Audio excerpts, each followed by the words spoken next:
Azərbaycan SSR-nin dəb ikonası, teatr və musiqişünas Nərgiz Xəlilova. Nərgiz Xəlilovanın atası Ramazan Xəlilov Leninqradda jurnalistika təhsili alarkən Elvira Rayskaya ilə tanış olur.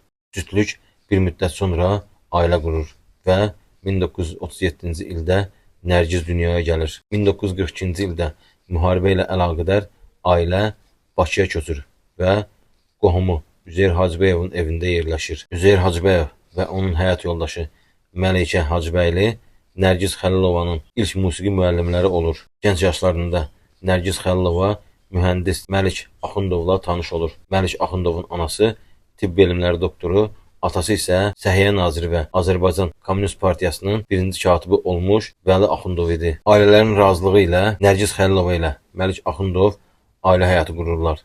Lakin müəyyən müddətdən sonra ayrılırlar. Ayrılandan bir müddət sonra Nərgiz Xəlilova qardaşı Rüfət Xəlilovun dostu Slavik Aqaranovla ailə qurur. Cütlük Moskvaya köçmək qərarına gəlir. Moskvada Slavik valyuta tacirləri qrupuna qoşulur.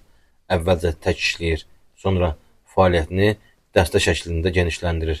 Nərgiz Xəlilova Slavik Aqaranovla birlikdə valyuta alverində ittiham olunaraq 8 il həbs cəzasına məhkum edilir. Halbuki Nərgiz Xəlilova sadəcə dəstə üzvlərinin adlarını bilirdi. Nərgiz Xəlilova azadlığa çıxdıqdan sonra KGB-nin müstəntiqi İsaqla ailə qurur və 16 il bir yerdə yaşayırlar.